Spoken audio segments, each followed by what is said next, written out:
Hi, everybody. We're ready for another episode of the Indie Cafe 2. And today we have a very special rock guest.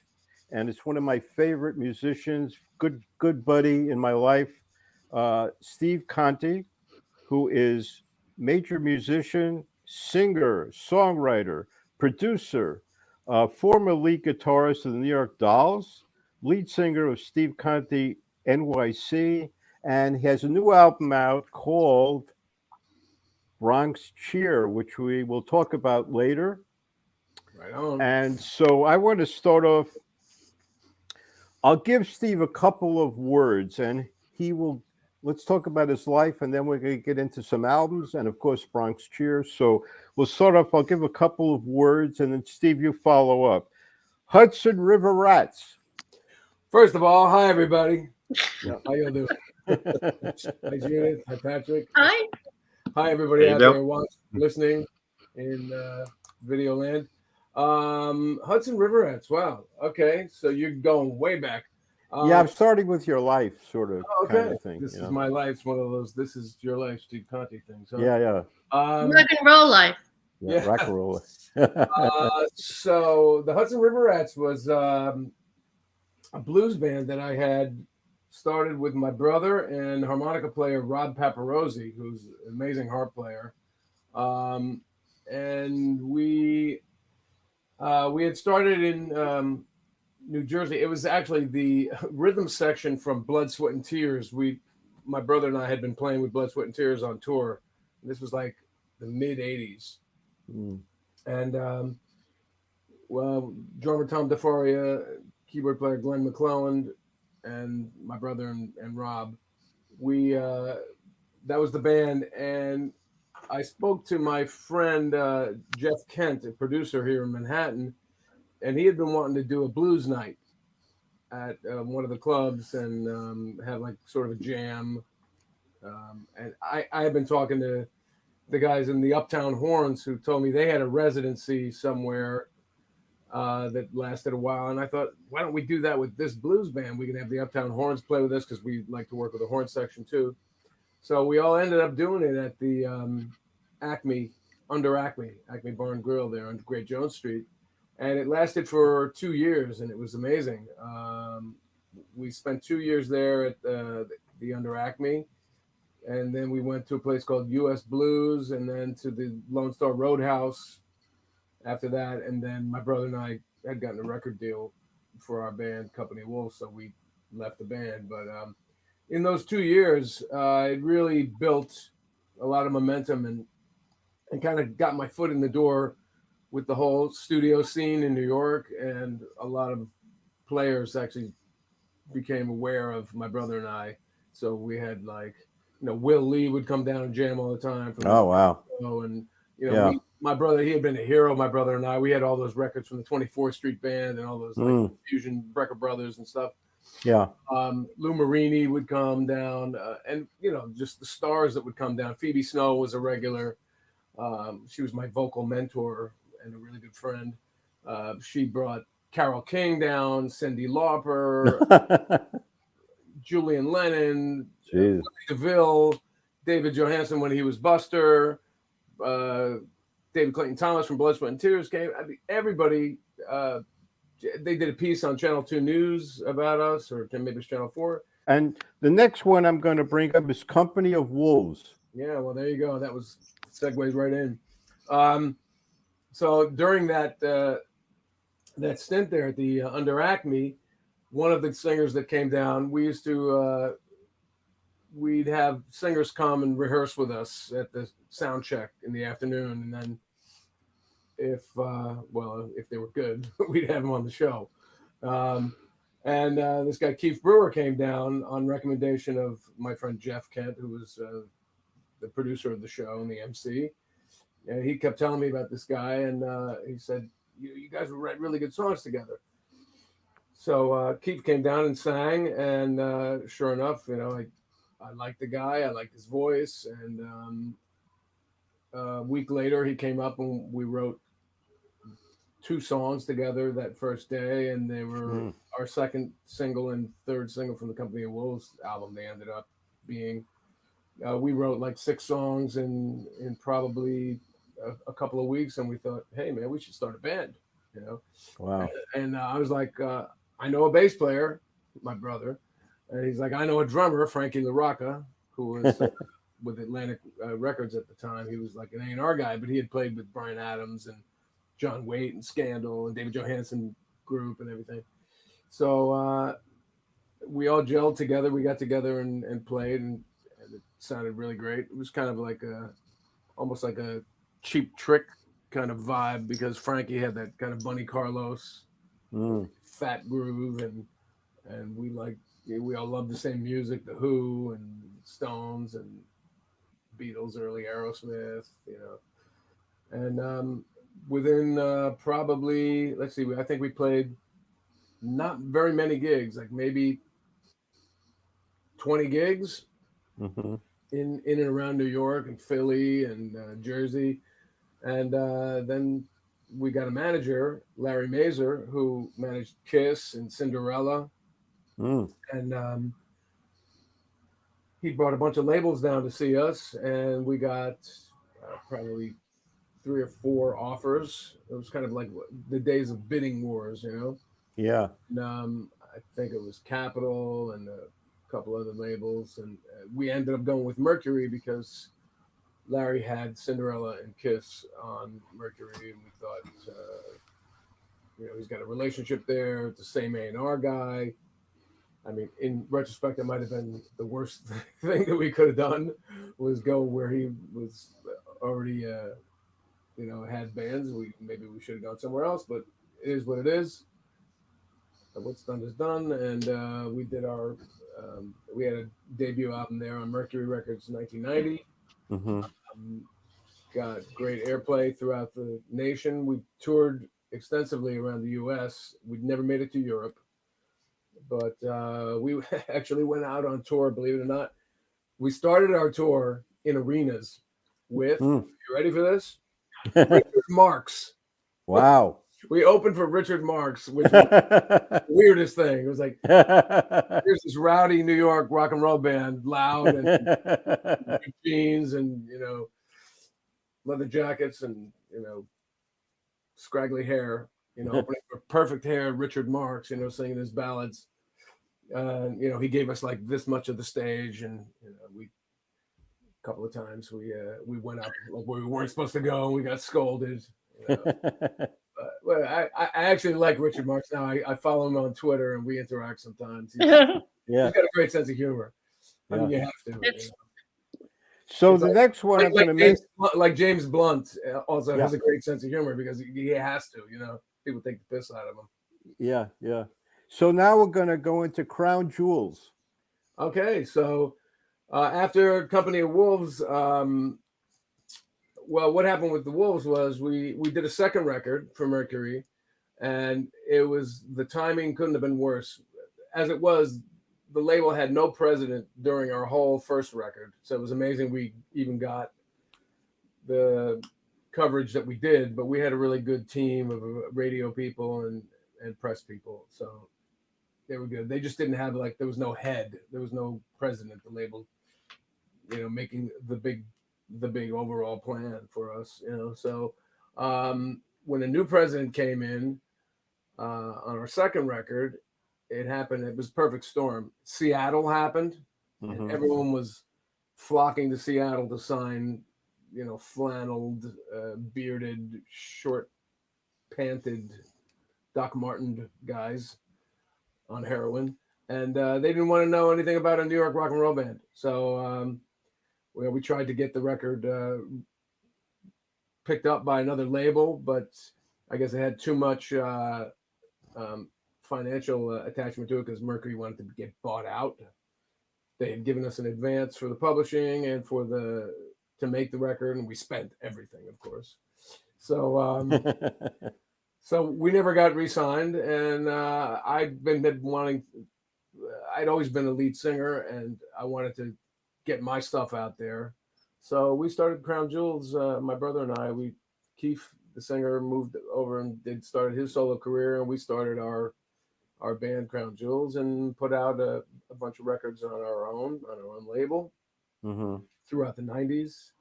And yeah, we won a bunch of, like we played a bunch of these like conferences and won like best unsigned band and musician magazine. It was all these like little things, but no big record deal. We just did it ourselves. Yeah. So now it leads into the Contes. Yes.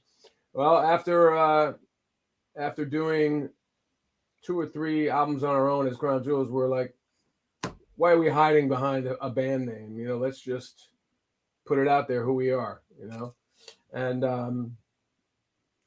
well, that one, I think that record, Bleed Together. Well, the Crown Jewels records, Linoleum and Spitshine. Linoleum, I think, is one of my best records. I wrote all the songs on it. Oh. Actually, Wow. one co-write with my brother and the drummer. Yeah. But the Conte's album, Bleed Together, all of these are available on the web, on Bandcamp, on Amazon, on iTunes, Spotify. They're all Good. It's everywhere. Bleed Together, I think, was the most adventurous record that we did. Wow. Variety of styles. I mean, I always liked the White Album. This has always been my problem. Is Yeah. I'm too musical. Yeah. I'm too musical schizophrenic. I never saw anything wrong with having an album like the White Album or any of those 60s albums where they, the Stones doing the double album. Ruby Tuesday. Exile. Well, where they would have a ballad, and a Right. slow, acoustic song, and then like a big rocker, and so. But I mean, this one we really go nuts on Bleed Together. We have like a bossa nova. We have like these crazy atonal garage rock songs. We have like alternative weirdo stuff, and we have like Americana and classic rock and power pop, and it's all it's all the Conte brothers. It's everything we love.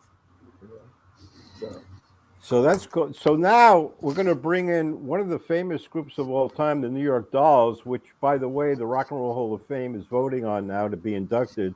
You were a lead guitarist there. Tell us about the trip with the New York Dolls, Steve. Well, that was I had been in New York for, let's see, so that was 2004. I moved to New York in 80. I really started playing New York 84. Hanging out in 85, finally got a place here. I lived outside, just over the bridge, or under the tunnel, rather, in Jersey City for a couple of years. And then I got my first place in Manhattan in 86. So I had been in the city for, I guess, 16 years at that point. My reputation from things like Hudson River Rats and other studio work and playing around had just... my company of Wolves, of course, had an impact, I guess, on the way people thought of me.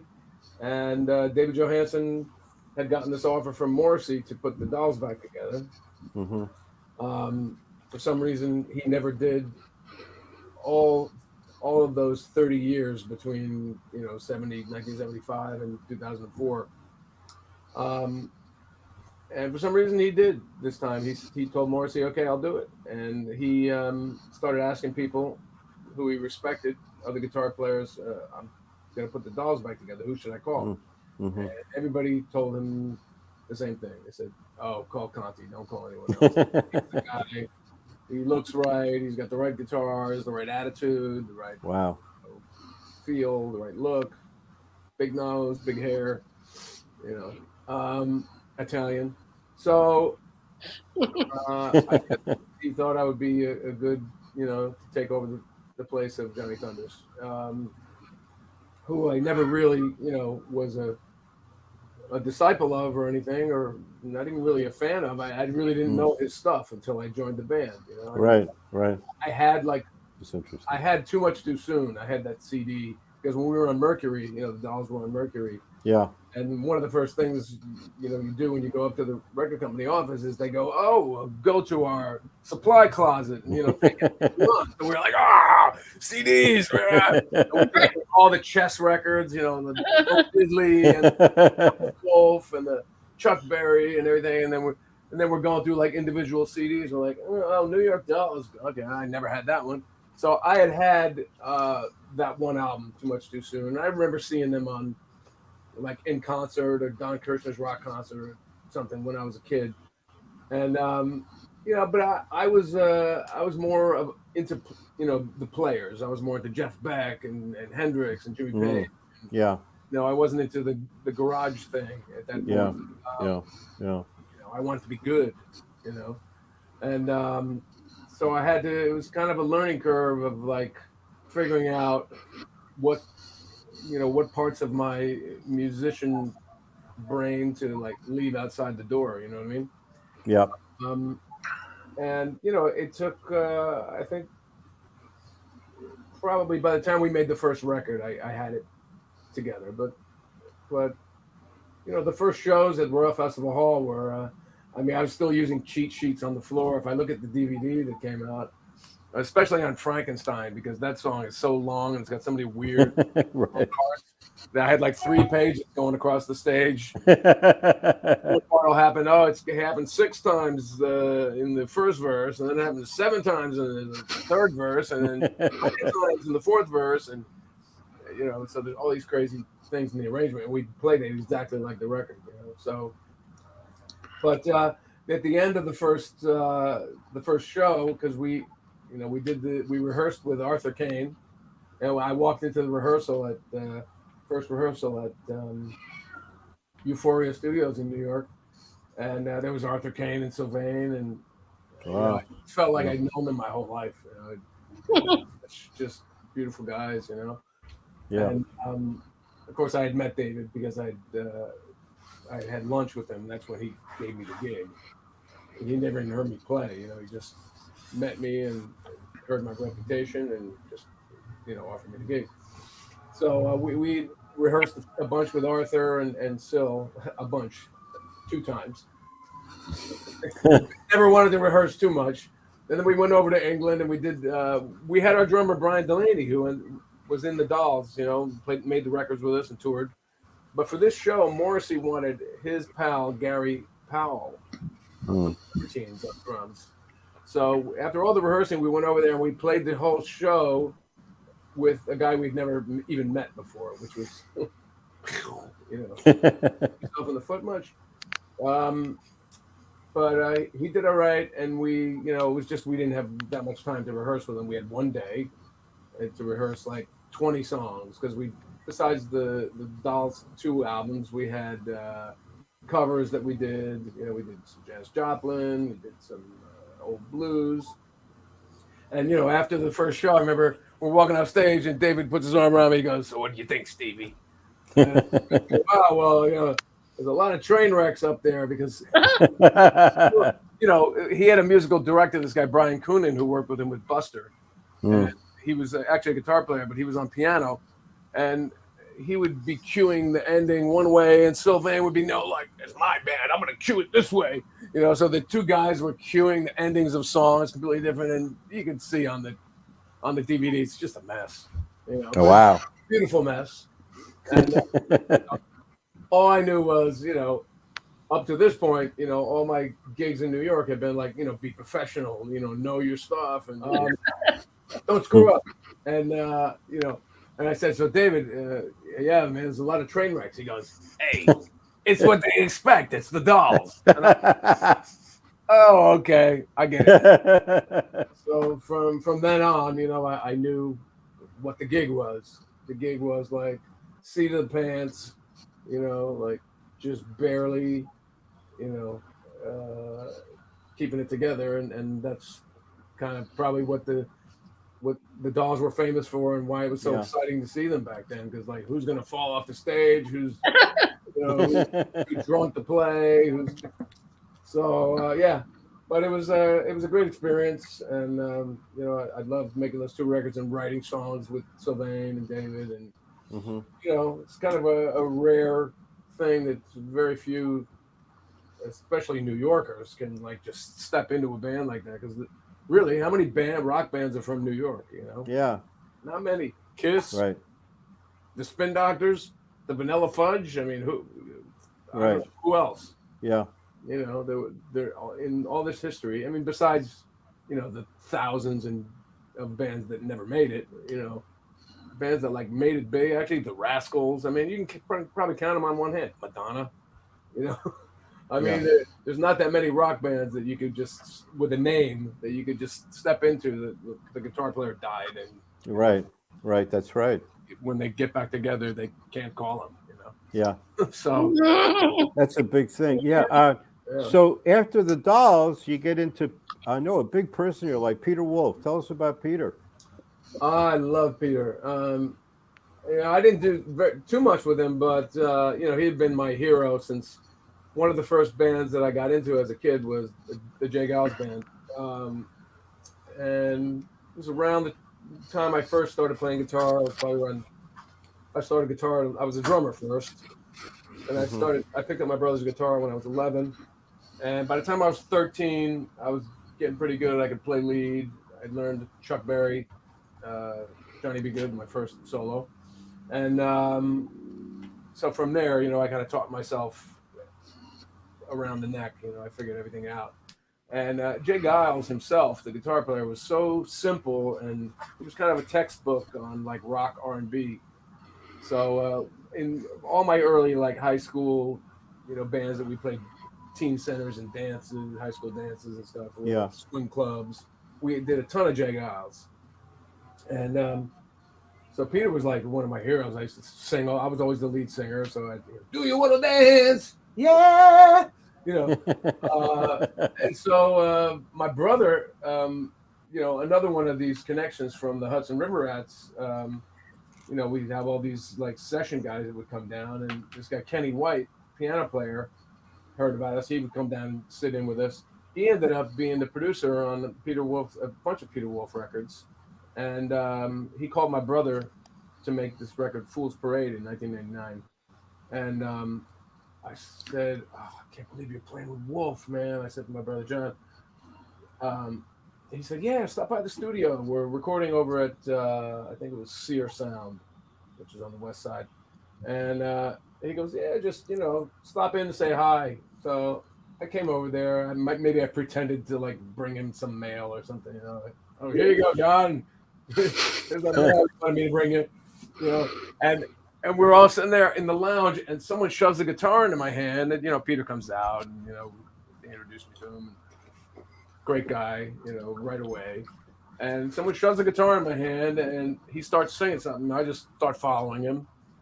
And I don't remember what song it was, but at the end, he was, like, real impressed. He was like, wow, I didn't know you knew that song. I said, I didn't. I don't know what song is it. And he's like, oh, that's, you know, some old song. And then I started playing some really obscure Guile stuff. He's like, you know that one? I'm like, yeah. He's like, oh, Kenny, we got to get this guy on the record. I'm like, okay. Oh my gosh. Perfect, you know.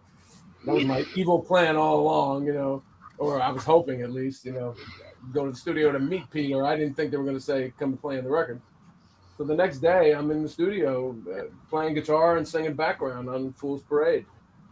And then Peter actually asked my brother and I to go on tour with him in his band.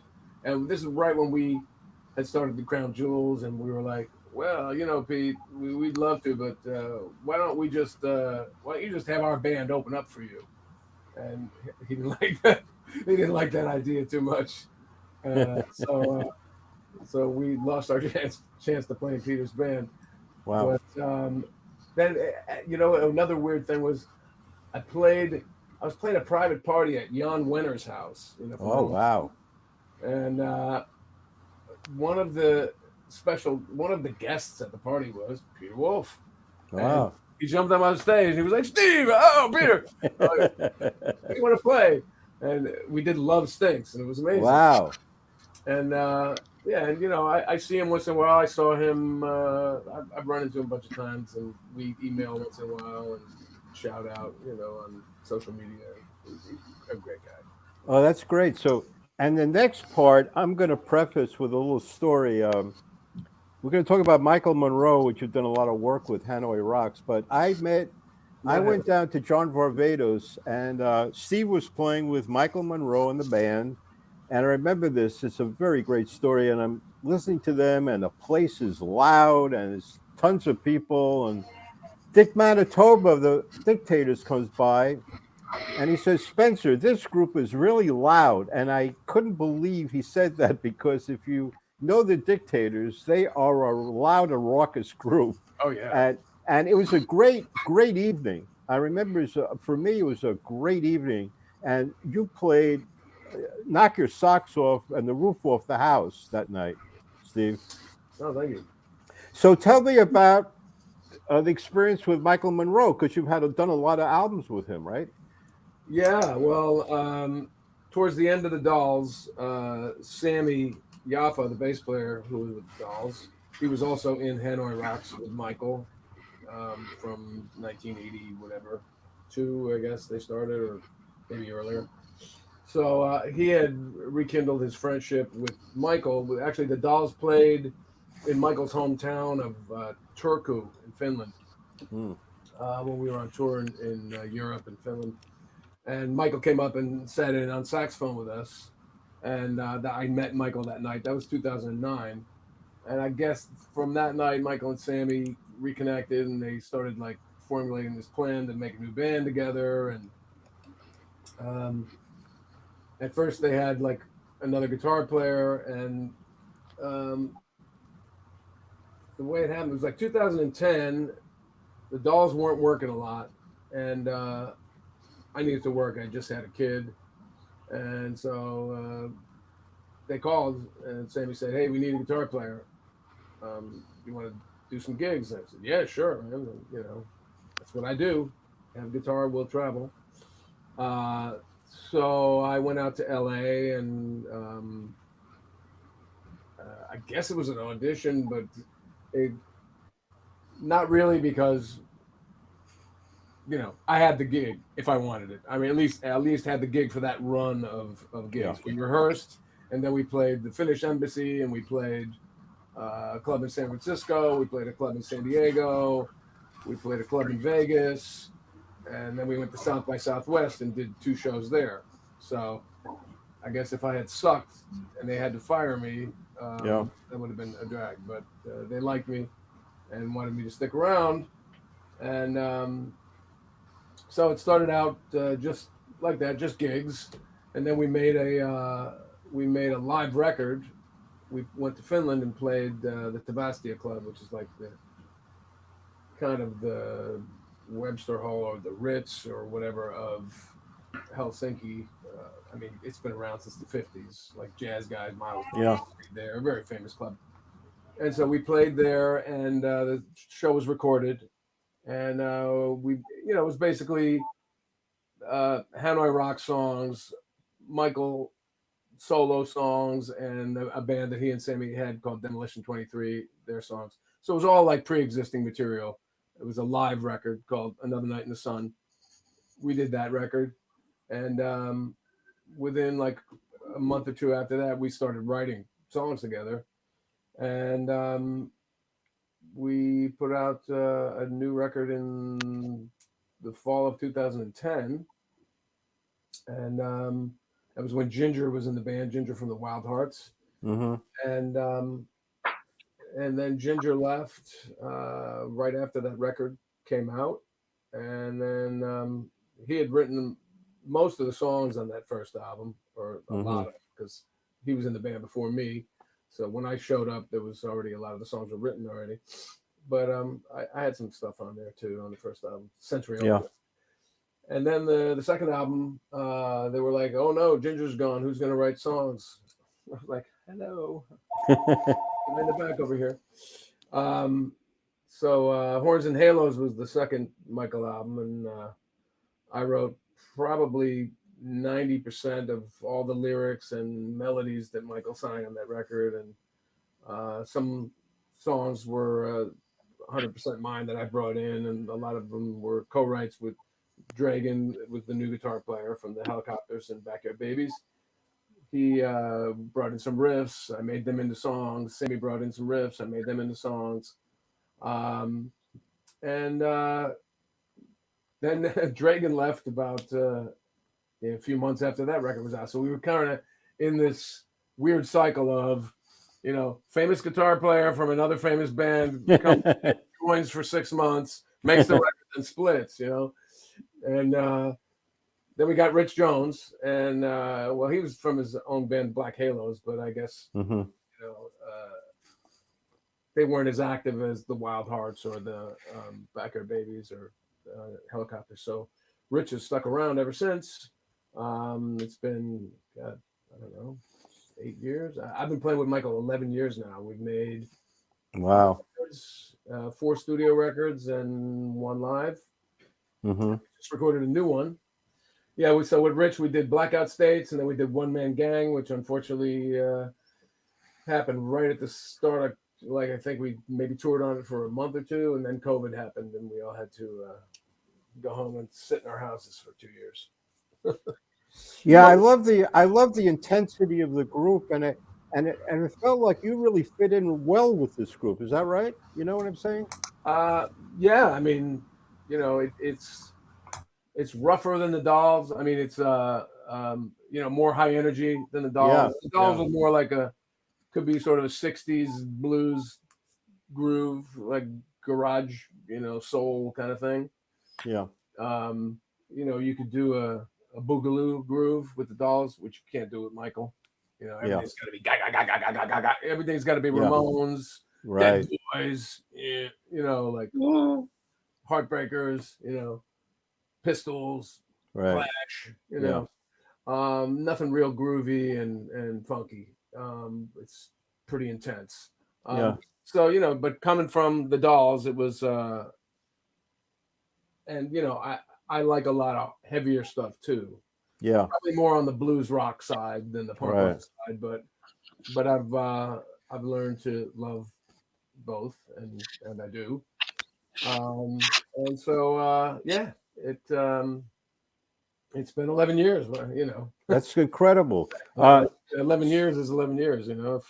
So now we'll get into your albums. We're going to pick out some albums and talk about them. Let's start off with Steve Conte, NYC. Tell us a little bit about that album.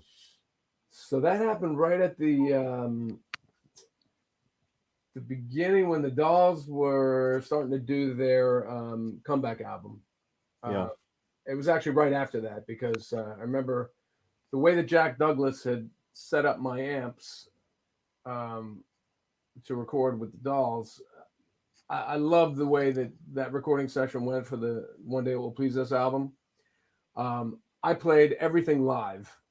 The band recorded live, and David and Sylvain would go back and punch in guitar parts and vocal parts.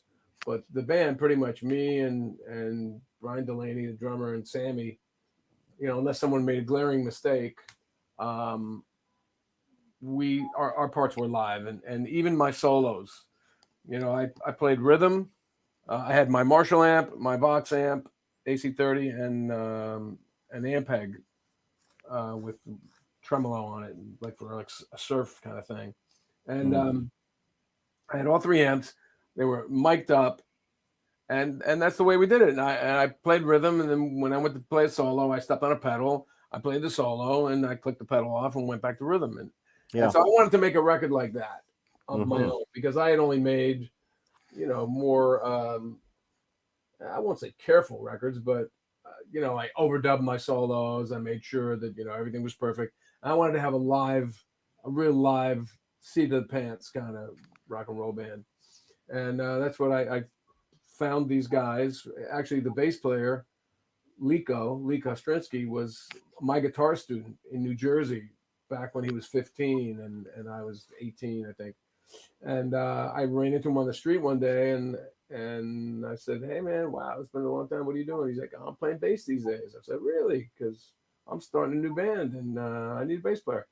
So he came down. He was really into reggae and punk and so it was kind of the perfect thing. I was, coming from the Dolls. Here I got like a punky reggae bass player, and then he introduces me to this jazz drummer, Phil Stewart, who is not only a jazz drummer but sings his ass off, plays his ass off on guitar, like total 80s rock Kiss fanatic. Mhm. but he makes a living playing bebop jazz. Right. Absolutely backwards. So yeah, we cut that live. It was originally that album was just supposed to be demos, and it came out so good. We're like, hey, what's the difference between a demo and just what you call it? So yeah. So we, I recorded it for next to nothing, but I spent a ton of money like getting it mixed and mastered and sounded great. So yeah, that's been that was my first like album under my own name, and well with the band, The Crazy Truth, and yeah, that's I did one video. Gypsy Cab was my big song from that. 2 more albums I want to talk to you about. One is The Crazy Truth. Yeah, we just talked about The Crazy Truth. Okay. So then we got, how about Steve Conte Acoustic in Amsterdam? How about that one? It's pretty self-explanatory. It was one night I did the Light of Day, Light of Day charity, big thing in Jersey at the Stone Pony. Jesse Mallon, Willie Nile, and those guys are involved all the time. They took it over to Europe one year. I was living in Europe at the time.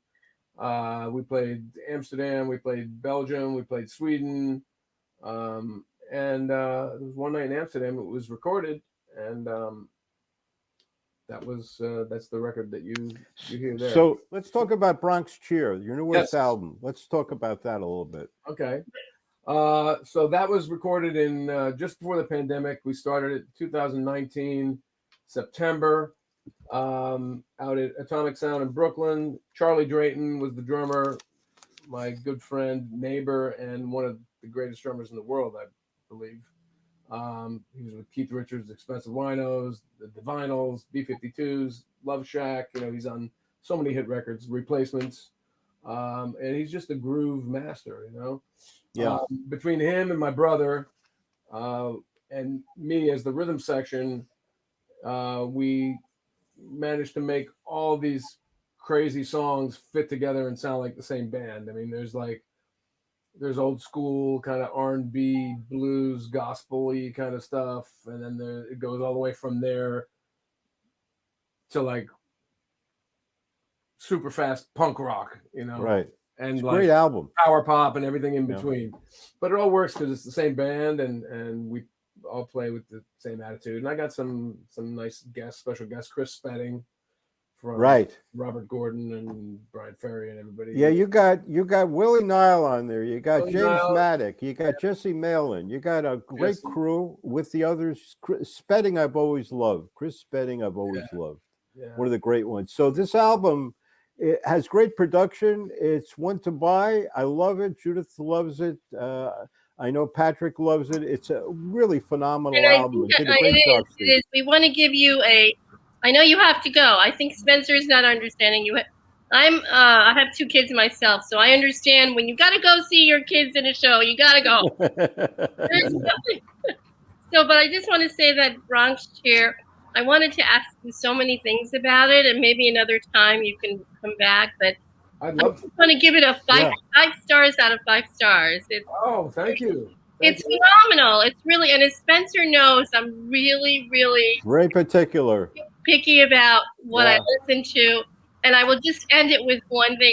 I was the one that when John Bon Jovi came into our studio, way back with the cassette of Runaway, and he had us. He says, "Here, listen to this," because he was doing his LP cover. And we didn't listen to it with him in the room. We waited till he left. When John left the studio, Spencer put the cassette into the cassette player, and the single was Runaway that was in there. After it finished, I turned to Spencer. I said, Spencer, this guy, he's gonna sell 1 million. He's not gonna sell thousands. He's gonna sell millions. And Spencer turns to me and says, "Yeah, right. Gotta be kidding." And so here we are, Steve.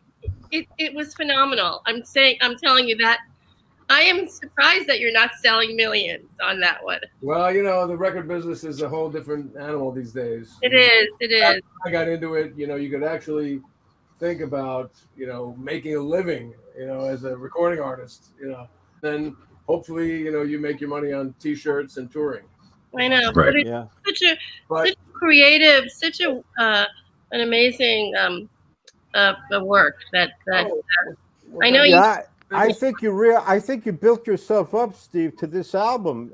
You usually go step by step. You know how you do albums, and you hopefully progress into other modes. But this album is one of the best you've ever done. I mean, really, it's phenomenal. Thank you. I was just telling someone today that people have told me that, and Wow.